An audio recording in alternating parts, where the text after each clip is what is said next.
Hello and welcome to another booktube video from me, Lauren, from Lauren and the Books. And today I'm going to be talking about my holiday TBR. Why? Because I'm going on holiday. So David and I are joining our beloved friends Ryan and Amy and Alex and Kate on a holiday to Pembrokeshire in Wales, which is a beautiful part of the Welsh coast. David, you're not banging around over there. Is it because you're excited about the holiday? That is why. It's a beautiful part of the Welsh coast, absolutely gorgeous scenery, wonderful company, delightful food, beautiful views, just an amazing time is going to be had. And we're all quite ready people, the people that are going. David, would you like to maybe talk about the books you're taking on holiday? I'm aware I've sprung it on you. Yet. Oh, he doesn't want to. I've sprung it on him. We'll talk about it while we're there. We'll talk about this later. So I've got here, so we're away for 8 days, 6 of those days being full days there. So I've got here 1, 2, 3, 4, 5, 6, 7 books. So that's a book a day. Guess what? My blanket's falling down. That's new, isn't it? A book a day plus a sparesy. And I don't know how much I'm going to get round to, if I'm going to read them all or if I'm going to read one of them. But I would like to have enough there so that if I want to, I can read a book a day. And just one for sort of like picking. And I'm looking at them now and they're all super duper exciting to me. I'm just looking at them and some of them are ones that I got the weekend, some of them are ones that I've had for a while, and I just think they're all going to be wonderful books. So the first one I'll start with is a book on my Kindle actually that I got from NetGalley. It is a book called The Air BnB Story, How 3 Guys Disrupted an Industry, Made Billions of Dollars, ... enemies. So I imagine the title's got more than that in there, and it's by Lee Gallagher. We have stayed in a few Airbnbs, but I'm really interested in how that industry got up and running, and I saw this on NetGalley and thought that will be very good. It's being published by Penguin later on this year. Not quite sure when it's out, but I really am. That's probably like quite high up the top of the old list of what things I want to read. So I will be taking my Kindle. I haven't read anything on my Kindle in ages, and reading that. I've got also a few other galleys on there as well. The Laura's is on there, and I could just tell you, couldn't I? The Blood Miracles. I've got three copies of the Laura's. I don't know how that's happened. The Blood Miracles by Lisa McInerney. That's also on there as well, and Swing Time. So I might get around to some of those as well. I never read from my Kindle, so might be a nice idea. The next book I've got is The Lie Tree by Frances Hardinge. This is the special illustrated edition with illustrations done by Chris Riddell, illustrated throughout very, very beautifully. And here's an illustration in here. So this book is on my slump buster pile because it was mentioned in Holly from Holly Dunn Designs book as her favourite book of last year. It won Costa Book of the Year in 2015. It says here, Faith has a thirst for science and secrets that the rigid confines of her class cannot suppress. And so it is that she discovers her disgraced father's journals filled with the scribbles, notes and theories of a man driven close to madness. Tales of a strange tree which, when told a lie, will uncover a truth.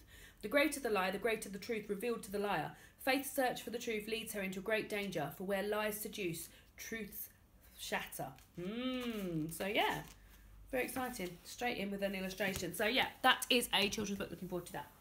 The next book I've got is a graphic novel. It is French Milk by Lucy Knisley. I read Relish, My Life in the Kitchen by Lucy Knisley earlier this year. I got it for my birthday from Eleanor Reads Books. This I got from Lauren from Reads and Daydreams for Christmas. This is a graphic novel filled with, it's also got interspersed with real life photographs of her experience when she goes on a trip to Paris with her mother, when each of them are facing a milestone journey. I really love Lucy Knisley's her art style.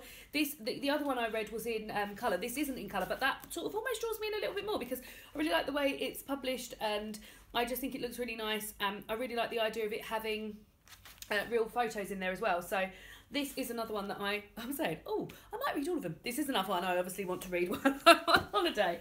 The next book is a book that was kindly sent to me from Faber and Faber. It's The Impossible Fortress by Jason Rekulak. Now, David is also very keen to read this, and this is on David's to read list while we're also on holiday. Faber were really kind enough to send this to me with some lovely lovely stickers and a little postcard, and also some nerds in the post, which I ate those nerds almost instantly. I barely even think they fell out the envelope and they'd fallen straight into my mouth. It says here, it's 1987, Ronald Reagan is in the White House, Prince and Madonna are on the radio, but most importantly, Wheel of Fortune hostess Vanna White is on the cover of Playboy. Billy Marvin and his friends, Alf and Clark, have to get hold of a copy. The trouble is, no shopkeeper in America is going to sell something so scandalous to 3 14-year-old gaming nerds. The only thing for it is a full-scale heist. As they set out on their mission to steal the most wanted images in America, they have no idea of the danger that lies ahead, nor that a 5 1/4-inch floppy disk will turn up in Billy's locker and change everything. First there were video games, then Playboy, and now, holy crap, Mary Zelinsky. So, love books set in the 80s, and just think this sounds like it's going to be a rip-roaring, rollicking read. So exciting, rip-rolling, rollicking. The next two are books that I have mentioned in my past 2 videos because I got them in my haul when I went to London. That sun is shining on my face when I went to London at the weekend. The first one is Girl Trouble by Carol Dyehouse, Panic and Progress in the History of Young Women. This is about any sort of like morals or any sort of like social scandal or a wave of moral outrage. There's always going to be a woman at the heart of it, and it looks into that. It's non-fiction. I love the front cover. It is amazing, and I just can't wait to read it. I had never heard of it, and I saw it on the shelves in the London Review bookshop and was like, I must own that. The next one is The Wanderers by Meg Howry. This is a book about a 53-year-old woman who gets offered a place on a training programme for the first crewed mission to Mars, and it's sort of telling her story. This is a proof. I don't actually know when it's out. When is it out? Doesn't say, but very, very excited to read both of those. And then the last book I've got is The Mothers, a novel by Britt Bennett. This is a book about the contemporary Black America, and it's about a book about ambition, love and friendship. It says here, it begins with a secret. It's the last season of high school life for Nadia Turner, a rebellious, grief-stricken 17-year-old beauty. Mourning her mother's recent suicide, she is taken up with the local pastor's son, Luke. They're young, it's not serious. But the secret that resolves from this romance and the subsequent cover-up will have an impact that goes far beyond their youth. So that's another book that I've been meaning to read. I've had that on my TBR for a long, long time, and I just think the front cover is amazing. So those are the books that I will be reading on holiday. Have any of you guys read these books that I'm planning on reading on holiday? If you have, please let me know which ones you've read and how much you enjoyed them or hated them. I'll understand if you hated them.